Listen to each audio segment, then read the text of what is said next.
कैसे हो सकता है कि एक मुल्क को आप भूखा रखें, एक बंदे को आप भूखा रखें, और उसके सामने जो आस पड़ोस में जितने भी लोग हैं जो अटैक में मदद कर रहे हैं दूसरी एक बड़ी बुली की, उसके जो है गुड्स को आप अलाउ करें, जो खलीजी ममालिक जो खलीज फार्स के ममालिक हैं उनकी आप मदद करें कि उनकी जो टैंकर्स हैं वो पास हो। तो ऐसा कैसे हो सकता है कि ईरान से एक्सपेक्ट किया जाए कि वो उसको खोल दे without a naval blockade opening? अब Iran permanently strait of Hormuz के ऊपर कंट्रोल रखेगा, लीगल कंट्रोल रखेगा, जैसे बॉस्फोरस के अंदर टर्की ने रखा हुआ है। इस सारे में हम देखते हैं मिडल ईस्ट अमेरिका के साथ से हट गया, हम देखते हैं वेस्ट अमेरिका के साथ से हट गया, बाकी की जो हैं अदारे वो पाकिस्तान जो अमेरिका के साथ थे, नेटो हो, ये सारे हट गए।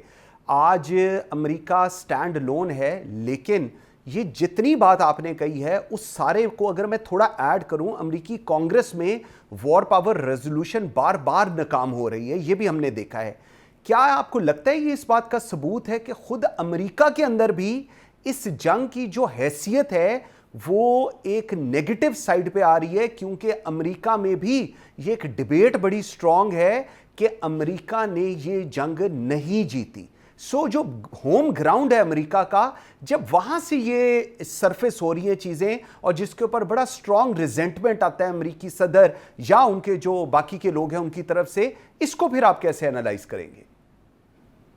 देखिए, कांग्रेस के अंदर अभी जो वोटिंग अगर आप देखें रेजोल्यूशंस का और वोटिंग्स का, तो बहुत बहुत कम मार्जिन से, फॉर एग्जांपल 2 रिपब्लिकन जो थे वो डेमोक्रेट्स की साइड पे चले गए थे लास्ट वोटिंग के अंदर, आपने देखा था, और एक डेमोक्रेट जो है वो रिपब्लिकन की साइड पे चला गया था, जिसकी वजह से एक वोट से वो जीते थे वो रेजोल्यूशन। और वॉर पावर्स रेजोल्यूशन का आई थिंक कांग्रेस में ये चीज लाने के बगैर भी according to the law itself ये जो जंग है वो ऑटोमेटिकली इलीगल कंसिडर हो जाती है, क्योंकि आपने परमिशन नहीं ली कांग्रेस से। तो कांग्रेस से ना सिर्फ उनको नेगेटिवली कांग्रेस के लोग बोलेंगे कि रुको, बल्कि कांग्रेस से अप्रूवल लेना पड़ेगा। तो आप सही कह रहे हैं, उसके अंदर तो कंट्रोल है, एंड उसके अंदर जो उनका सेनेट के अंदर कंट्रोल हमें पर्टिकुलरली नजर आता है कि सेनेट के अंदर उनका कंट्रोल है, और कांग्रेस के अंदर भी शिफ्ट हो सकती है, लेकिन बहरहाल एक कंट्रोल मेंटेन किया हुआ है, क्योंकि लॉबी सिस्टम बहुत मजबूत तरीके से काम करता है।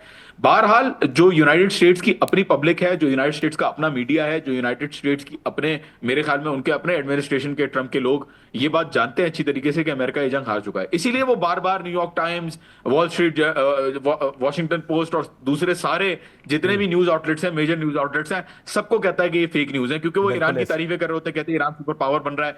और आपने खुद जिक्र किया कि किस तरीके से आइसोलेट किया जा रहा है एक ग्लोबल माइटी पावर को, जो जिसकी वजह से मुल्क कांपते थे, जिसकी धमकी पे मुल्क कहते थे कि जी आप कोई बात नहीं, you know what ever you want, हम सही कर देंगे।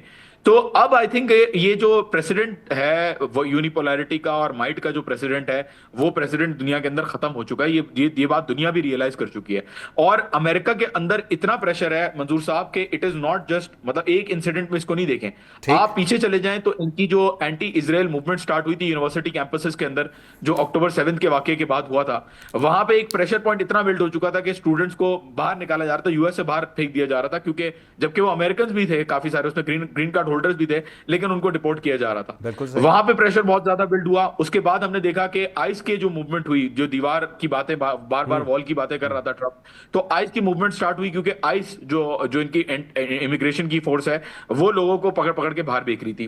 तो उसके बाद हमने देखा कि नो किंग्स मूवमेंट स्टार्ट हुई ईरान की जंग के बाद, और अब अमेरिकन अवाम की जो अवेयरनेस का लेवल है वो चेंज हो चुका है। पहले अमेरिकन अवाम, इराक वॉर में भी आपने देखा कि रिजेंटमेंट, जो वियतनाम वॉर है और इराक वॉर है उसके अंदर भी रिजेंटमेंट किसी हद तक थी, लेकिन एक रियलाइजेशन नहीं थी अमेरिकन अवाम के अंदर कि ये हमसे झूठ बोला जा रहा है। वेपन्स ऑफ मास डिस्ट्रक्शन के बात के ऊपर आके वो इराक के अंदर घुस गए। वियतनाम के अंदर जब वो घुसे तो जाहिर है उन्होंने एक पूरा कैंपेन बिल्ड किया उसके ऊपर कि हमें किस तरीके से वियतकांग और जो जो जो इंटरेस्ट है उस रीजन के अंदर उनको प्रोटेक्ट करना है। अब जो सामने नजर आ रहा है जोसेफ केंट की रेजिग्नेशन के साथ, और जितने भी इन्फ्लुएंसर्स हैं यूनाइटेड स्टेट्स के अंदर लोकली, उनसे ये नजर आ रहा है कि अमेरिकन अवाम को नजर आ रहा है कि ये जंग अमेरिका सिर्फ और सिर्फ इजराइल के लिए लड़ रहा है। तो ये रियलाइजेशन बहुत इंपॉर्टेंट है, एंड आई थिंक ये बॉइलिंग पॉइंट तक पहुंच चुकी है, ये किसी भी वक्त एक्सप्लोड कर सकती है।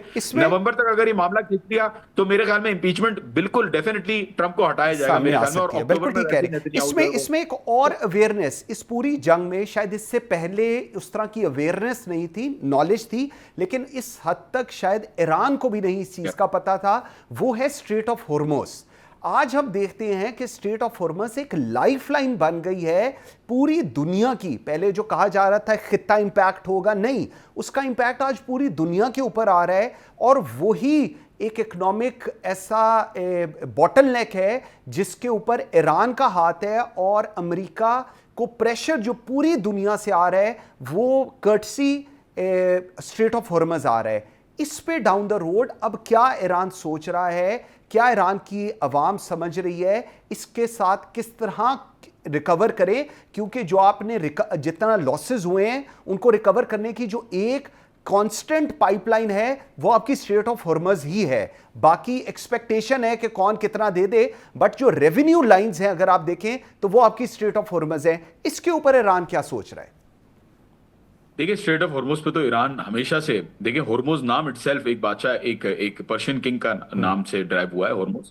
और 1600s में जब पोर्चुगीज यहाँ पे आए थे, बड़ी एक जंग हुई थी और ईरानियों ने उनको यहाँ से निकाला था, इस रीजन के अंदर से निकाला था।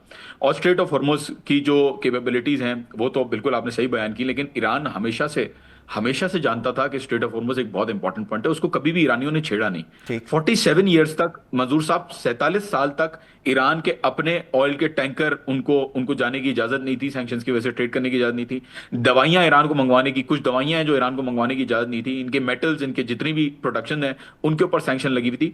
तो स्ट्रेट ऑफ हॉर्मुज पे ईरान ये देख रहा था, जब आवाम से आप बात करें तो देख ही रहा था ईरान के कैसे हो सकता है अभी जंग के दौरान, कैसे हो सकता है कि एक मुल्क को आप भूखा रखें, एक बंदे को आप भूखा रखें, और उसके सामने जो आस पड़ोस में जितने भी लोग हैं जो अटैक में मदद कर रहे हैं दूसरी एक बड़ी बुली की, उसके जो है गुड्स को आप अलाउ करें। जो खलीजी ममालिक, जो खलीज फार्स के ममालिक हैं मेजोरिटी में, उनकी आप मदद करें कि उनकी जो टैंकर्स हैं वो पास हो। तो ईरान को ना सिर्फ ये रियलाइजेशन है कि एक इंपॉर्टेंट स्ट्रेटेजिक आउटपोस्ट है और एक ही लाइन है, एक ही लेवरेज है जो वो यूनाइटेड स्टेट्स के खिलाफ यूज कर सकता है। इसके अलावा कोई भी चीज नहीं है ईरान के पास जिसमें वो अपर हैंड लेके कंसिस्टेंटली डैमेज कर सकता है यूनाइटेड स्टेट्स को। तो ऐसा कैसे हो सकता है कि ईरान से एक्सपेक्ट किया जाए कि वो उसको खोल दे without a naval blockade opening? तो ऐसा नहीं, ईरान ने मना किया अभी भी। ईरान पहले जो खुला हुआ था स्ट्रेट ऑफ हॉर्मुज, अभी भी ईरान कह रहा है कि मैं खोल दूंगा। लेकिन अब क्या होगा, अब सिचुएशन परमानेंटली चेंज होगी।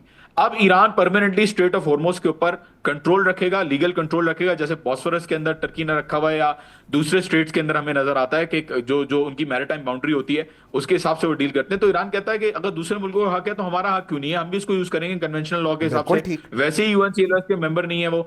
तो यहाँ पे ईरान को रियलाइजेशन है कि एक पूरी कौम को आप भूखा रखे, उसके रास्ते बंद करके आप उसके ऊपर जंग इंपोज नहीं कर सकते। वो जाहिर है रिएक्शन देगा वो मुल्क। अब दुनिया को उसमें नुकसान हो रहा है, बट वो नुकसान इसलिए हो रहा है क्योंकि यूनाइटेड स्टेट्स ने इन द फर्स्ट प्लेस यहाँ पे अटैक किया और यूनाइटेड स्टेट्स ने ब्लॉकेड लगाया, जिसकी वजह से ईरान ने स्ट्रेट ऑफ हॉर्मुज बंद रखा हुआ है। आपको याद होगा पहले कश्तियां जा रही थी, जो एलाइज हैं ईरान के, या जो सपोर्टिव ममालिक हैं, या जो दुश्मन नहीं है ईरान के, उनकी तो कश्तियां फ्रीली जा रही थी। और आई थिंक अभी यूनाइटेड स्टेट्स के ऊपर है कि वो कब रिमूव